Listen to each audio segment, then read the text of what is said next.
this community has come together and really reached out neighbor to neighbor, friend to friend, and lent each other a hand in probably the most difficult circumstance that you can imagine, to get themselves in a position where they're going to start rebuilding. We know that's going to be a really long and complicated task, but that's not why I'm here today, because it's in moments like this, in moments of crisis, you see the best in people, you see what they're made of, you see what kind of character and compassion they have for one another. Unfortunately, in moments like this, sometimes it brings out the worst in people. And that's why I'm here today, to talk about the steps the Department of Justice is going to be taking, specifically regarding people who engage in unfair practices, price gouging, hotel rates that have been unjustifiably raised, putting a strain on people who are, at their wits' end, retailers, people selling gas, individuals who might think this is an opportunity to take advantage of a community in need. That won't be tolerated. And the Department of Justice is going to be repositioning a lot of its consumer protection and law enforcement resources to focus on reports that we are already receiving from Roswell, Alamogordo, surrounding communities, but frankly, we've had reports of price increases at hotels as far away as Albuquerque. What I have indicated to local law enforcement and leaders here is that we want them to remain focused on recovery and emergency operations. And we want the public to understand that if they have experienced what they think is an unfair practice where someone is taking advantage of them, that they're to send that information and those complaints to the Department of Justice, and that our attorneys and investigators will take all necessary legal action to make sure that those people who engage in that kind of activity are held responsible for it. We have unfortunately seen this kind of shameful conduct in other emergency situations, not only here in New Mexico, but around the country, where people are attracted to communities that are in distress. And I want folks here to know that we're going to do everything we can, not just in the short term, but in the long term. We have seen in other instances where the initial emergency has sort of passed, people start moving back into their homes, federal funds and state funds are distributed into a community, and then you get a second wave of people coming in trying to engage in predatory behavior. That's fly-by-night contractors, people who are making promises because they know that there are funds available for people who are desperate to start rebuilding their lives. And the reason I want to talk about that today is to reassure the people here on the ground that we're not just going to be committed to this in the short term, but we're going to be available in the long term. We have a remote office that accepts complaints related to fire recovery in northern New Mexico and Las Vegas. We will probably be shifting and opening up a branch of our office to receive consumer complaints and other types of referrals from law enforcement in Ruidoso and the surrounding areas to make sure that people know that they have a place to go. We've had a conversation with the Sheriff's Department that while we will continue to try and publicize, and we would ask the members of the media to publicize the numbers that we're providing for consumer complaints, that any information that's channeled to the Sheriff's Department be passed along to us, because like I said at the outset, we want them focused on emergency response and recovery, and we're gonna shoulder the burden for trying to make sure that law enforcement on the consumer protection side is handled at the state level. And I want to say that while this announcement may be concerning to folks and should cause everyone to be vigilant, I don't want it to overshadow the really good examples of people reaching out and helping one another. And I do think that the vast majority of people, not only in this community, but in surrounding communities, are doing what they can to come together and help folks in a moment of need. But there shouldn't be any mistake for anyone who thinks this is an opportunity to take advantage of this community or people in distress, that they should understand that the full force of the law is going to be focused on that activity, and we will do everything that we can and need to do to hold those folks accountable. So with that, I want to turn it over to some of the local elected officials and local representatives of the community to talk a little bit about what they're seeing, what they're hearing, and just to get their perspective on the idea that they've got a state partner that's willing to step in and make sure that bad actors don't move into this community. I'll start with Mr. Salas on behalf of the village. Thank you, Attorney General Torres.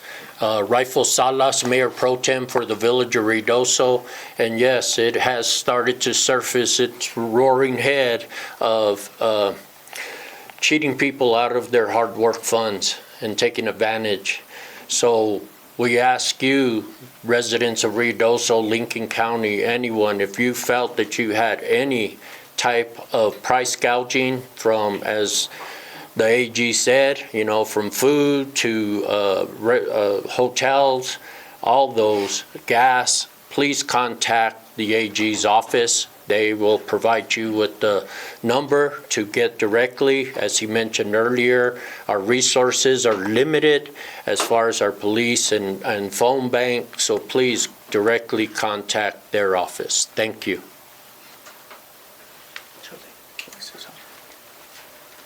Hello, my name is Geraldine Martinez, and I'm the Undersheriff for Lincoln County Sheriff's Office. I'm happy to be working with the New Mexico Department of Justice, the AG's office. We don't have any current reports on anything happening yet, but this is just to let everybody know to beware that if something does happen, then you need to reach out to the AG's office. We're going to be working closely with them to pass this information on so that we can get justice for these people that are coming in to do harm to our community. We're here for the community, and we represent the community, and we want to take care of the community. So, but feel free to call the Lincoln County Sheriff's Office, and we'll get you in contact with the correct individuals. But thank you.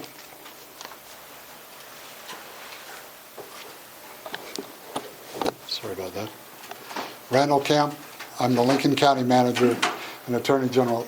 I want to express my gratitude for you showing up at this time and offering this resource while our law enforcement resources are strapped. We're dealing with our recovery now. We're officially moved into recovery. We're trying to get people home. Law enforcement is overwhelmed but coping, and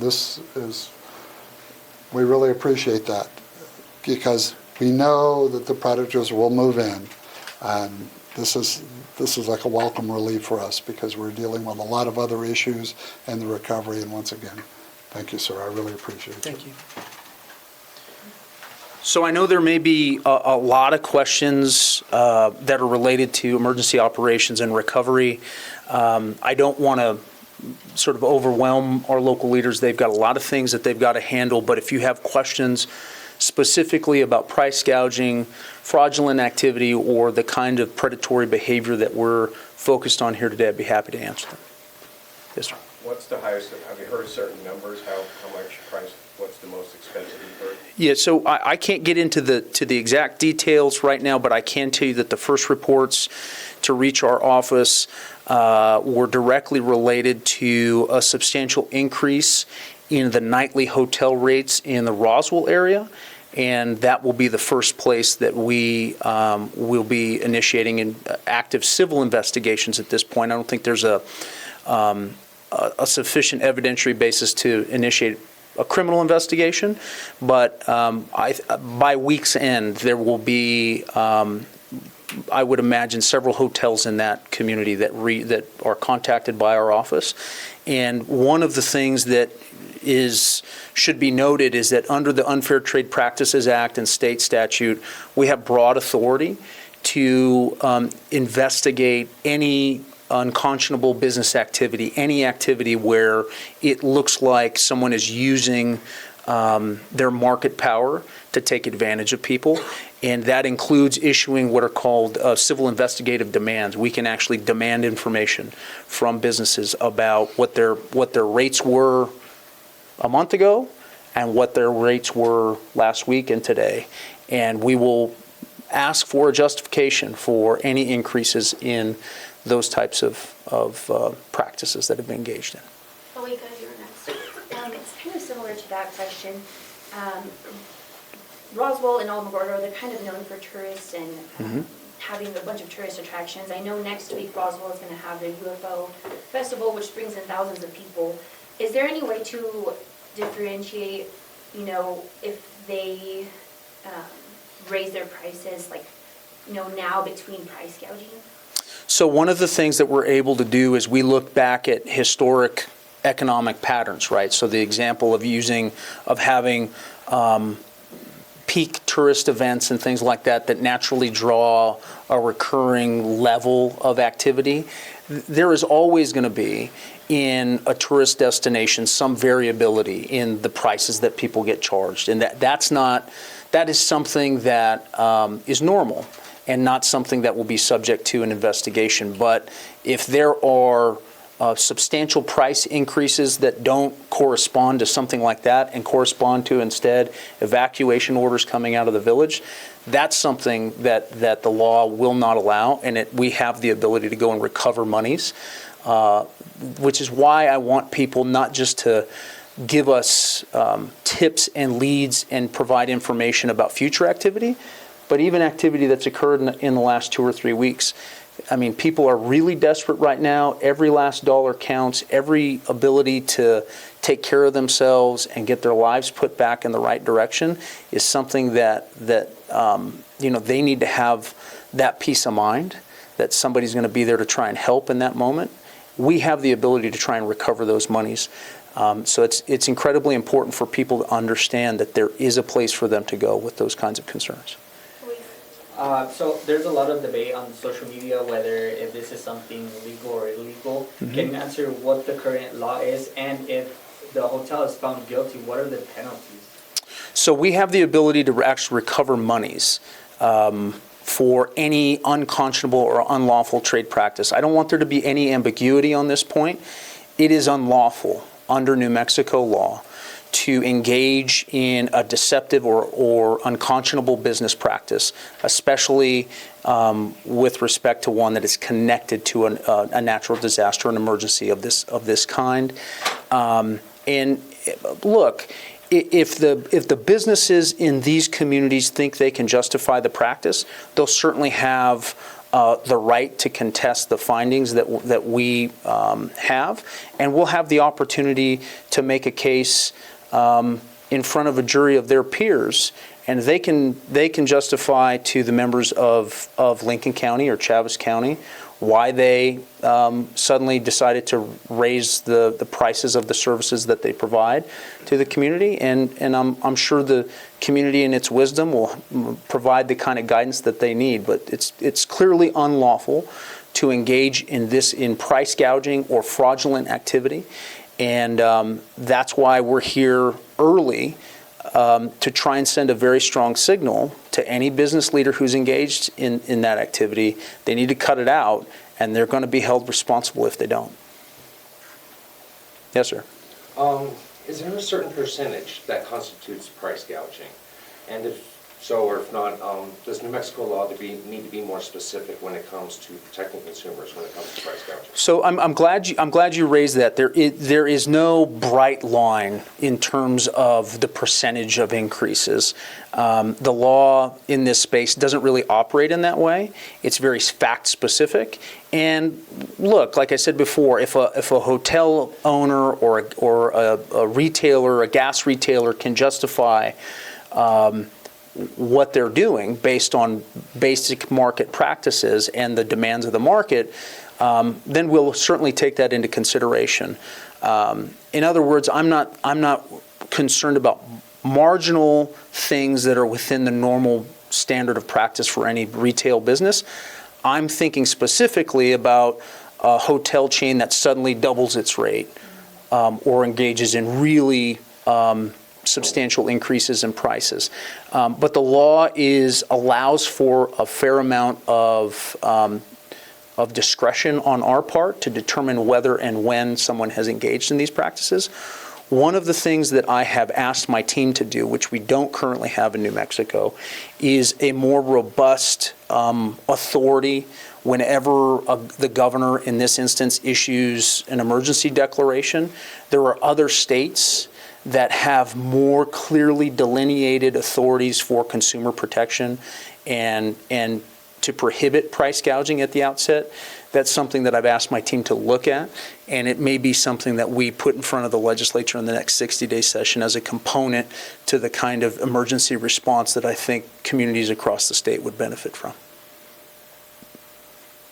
Yes, sir. There's also a lot of posts on social media talking about GoFundMe pages. Is this something they can report as well? Yes. They can get something from. And this is different, and I want to be very specific about this as well, because I've heard concerns being raised about it. If someone who is hurting and in need in this community is working with family members and community members and puts up a legitimate GoFundMe page, by all means, they should do that. They should use modern technology and all the tools that they have at their disposal to try and get the resources they need to put their lives back together. If somebody is engaged in putting up a fraudulent GoFundMe page, that's not going to be a civil response from our office. That's a criminal violation. That's fraud. And what that means is you're not going to get a letter from the Attorney General's office. You're going to meet some of our special agents, and they'll show up and put you in handcuffs if we figure out who they are and what they're doing. That kind of behavior will not be tolerated. And if we find out that someone has engaged in that, one other thing that I would note, we have a strong working relationship with our counterparts at the United States Attorney's Office. I'm a former federal prosecutor myself. I work closely with the FBI.